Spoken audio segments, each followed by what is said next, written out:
nosotros no aceptaremos la exclusión de nuestro pueblo de ese derecho. Mr. Gorbachev, tear down this wall.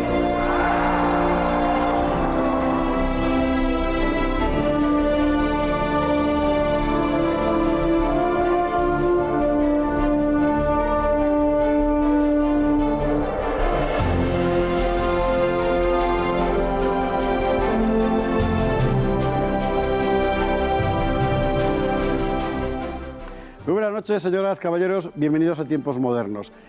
En la historia de las guerras hay batallas cuyo objetivo no está en el campo de batalla, sino a cientos de kilómetros. Eso es lo que ocurrió en la Guerra Civil Española en una batalla concreta, la de Brunete, que se libró en los alrededores de Madrid, pero lo que estaba en juego estaba en el norte, en Asturias. ¿Por qué? Vamos a verlo. La batalla de Brunete, en julio de 1937, es una de las más famosas de la Guerra Civil. El nuevo jefe del gobierno del Frente Popular, Negrín, necesitaba una victoria. Había llegado al cargo en el mayo anterior, de la mano de los comunistas, para reemplazar al defenestrado Largo Caballero, y tenía que demostrar a sus mentores soviéticos que la República podía ganar batallas. De momento había perdido Bilbao y había fracasado en su intento de reconquistar Segovia. Los nacionales, por el contrario, ocupaban implacablemente el norte, tenían Santander al alcance de la mano y comenzaban el cerco en una zona de Asturias aún bajo control frente populista. Nadie ignoraba la trascendencia de esas operaciones, que podían dar a Franco el control de esas zonas fabriles más importantes del país. Los nacionales necesitaban esos recursos industriales para continuar la guerra. Habían fallado ante Madrid en noviembre del 36 y después en las batallas del Jarama y de Guadalajara en febrero y marzo del 37. Ahora el cerco nacional sobre Madrid era en realidad una línea discontinua de puestos. La ocasión parecía clara para Negrín. Atacar a las tropas de Franco en Madrid permitiría aliviar la presión sobre el norte y, de paso, debilitar a los sitiadores en la capital. Ese fue el objetivo de la batalla sobre Brunete. En la madrugada del 6 de julio comenzó la ofensiva, la principal, hacia Brunete y Móstoles, abriendo cuña entre Navalgamella y Villanueva del Pardillo, y otra secundaria entre Usera y Villaverde. El Frente Popular movilizó una fuerza impresionante, 85.000 soldados, 220 piezas de artillería, 170 carros y 300 aviones. Los primeros días fueron de euforia. Las defensas nacionales cedieron, la superioridad numérica se impuso y en el norte, en efecto, Franco tuvo que detener su avance para enviar tropas de socorro a Madrid. Pero a medida que esas tropas fueron llegando y la aviación entró en combate, la situación se estabilizó, el avance republicano se estancó y, aún peor, el ejército del Frente Popular tuvo que retirarse con tremendas bajas.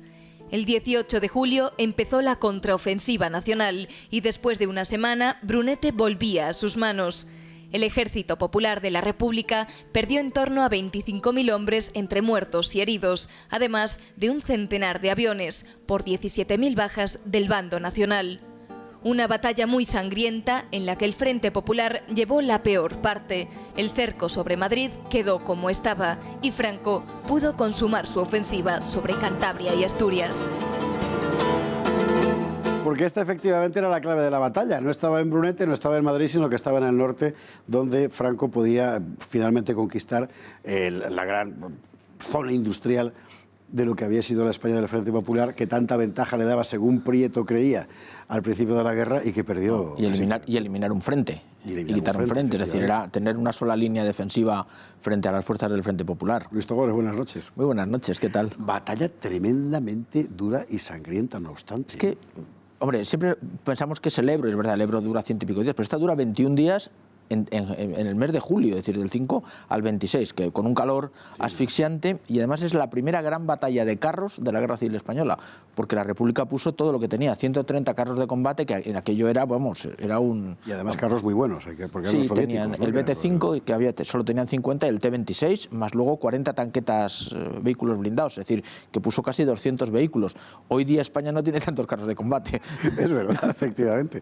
Bueno, el Frente Popular, con una de estas operaciones Miaja, se lanza en diferentes direcciones, consigue romper el frente, entra, va recuperando, consigue su objetivo. Franco tiene que desviar unidades, en fin, lo que buscaban lo conseguían, Pero al final, la clave siempre en estas batallas, una cosa que llama mucho la atención, es que de repente se paran. Bueno, de repente no, los paran, para ser más precisos. Decía Ricardo de la Cierva que una de las claves de la guerra civil está en que los nacionales siempre son capaces de despertar en todos los frentes lo que él llama resistencias decisivas y, por tanto, obstaculizar permanentemente toda iniciativa del enemigo. Tú sabes que el frente tenía una línea muy fina y en Brunete prácticamente no había línea, porque los nacionales habían intentado 2 veces entrar en Madrid, Jarama y Guadalajara habían fracasado. Entonces habían dejado, digamos, la línea porque nadie pensaba que iba a pasar algo y estaba todo en el norte.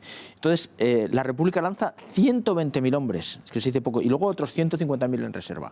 Rompen el frente, empiezan a avanzar, que la progresión tenía que haber sido brutal, porque la gran aspiración es hacer una gran bolsa y acabar con... Es un terreno relativamente fácil, relativamente llano. Sí, además habían hecho... Es que todo les salió mal, porque lanzan un ataque por la zona de Aranjuez para intentar que las fuerzas nacionales que hay en la zona vayan allí. Y resulta que Yagüe, contra todo pronóstico, les para la ofensiva y se convierte en una derrota.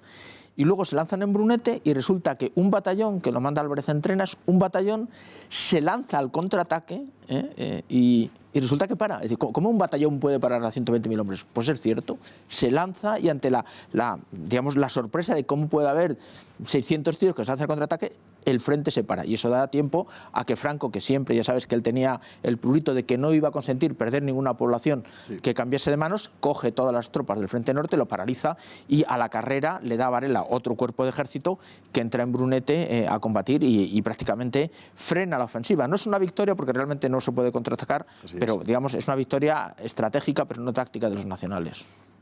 ¿Cómo puede efectivamente un batallón detener una ofensiva? Fundamentalmente por pericia, destreza, aparte evidentemente de por valor y arrojo, pero porque cada uno de los soldados hace lo que tiene que hacer y los de enfrente no son capaces de responder con la misma Pues pericia. Pasaba un poco de las cosas veces que uno pasa en la vida cotidiana. Es que uno no se espera que de pronto, con una masa tan enorme, en una zona del frente contraataque un batallón, cuando tú tienes por 120.000 hombres, es decir, un verdadero cuerpo de ejército. Bueno, pues ocurre, es decir, hubo una serie de pequeños puestos que resistieron, pero puestos, te digo, de 100 hombres. Por ejemplo, en Brunete hay una posición de 100 falangistas que se hacen matar, pero frena un cuerpo de ejército y luego se produce el contraataque. Y eso descabala los sueños de avance del ejército de Miaja. Y claro, como se quedan parados y pierden la iniciativa, pues da tiempo a recuperarse y prácticamente desde el día 16 al 26, en esos 10 días, se da la vuelta a la tortilla, que se diría ahora. Además, tú ya sabes que al final es una derrota vergonzosa, porque las divisiones salieron corriendo, incluso hay una brigada, la 13 Brigada Internacional, que se desbanda y tienen que ser detenidos y algunos de ellos fusilados, ¿no? Por los propios republicanos, por el grado de cobardía expresado en el frente, ¿no? Estamos hablando del verano del 37. El ejército del Frente Popular no es ya el ejército de Pancho Villa de los primeros meses de la guerra, es ya el Ejército Popular de la República, montado por Largo Caballero, con mandos comunistas, comisarios políticos, gente como Lister, el campesino, Modesto, etc., gente muy competente. Lo que sorprende precisamente con ese lado de competencia es que al final la tropa responda mal. Vamos a ver, en este momento ya tienes las brigadas mixtas, que por cierto son una cosa mucho más inteligente que las unidades del Ejército Nacional. Las columnas famosas. Sí, de hecho hoy el Ejército Español tiene brigadas mixtas. Así es. Decir, y los franceses. Entonces, están muy bien pesadas. Yo lo que creo que tienen un problema y es que, vamos a ver, no tienen moral de victoria. Aunque puede parecer mentira, la idea frente populista, las doctrinas pacifistas y socialistas, etcétera, etcétera, al final hace que esos soldados, no sé hasta qué punto una parte de ellos no confía en realmente la victoria, porque no tienen moral de victoria, mientras que en el otro lado, los legionarios, los regulares, son soldados ya no profesionales, porque los profesionales han muerto, sino que son gente que se ha vestido de legionario, pero tiene la moral de los legionarios de la victoria. Y eso es importante, eso dice el general Fontela, que lo más importante para un ejército es tener la convicción de que va a vencer. Y los nacionales siempre tienen la convicción de que va a vencer. Y eso se nota en todas las batallas de la guerra civil. Hemos visto en las imágenes escenas que correspondían a la instrucción del 5º Regimiento, que es la gran unidad comunista, por así decir. Cuando los socialistas y anarquistas están en la retaguardia fusilando gente, ellos están ya en los frentes y llegan a alcanzar una pericia importante. ¿Hasta qué punto importante? Hombre, se dice siempre que es la mejor unidad del ejército republicano y que sería equiparable a algunas unidades del ejército nacional.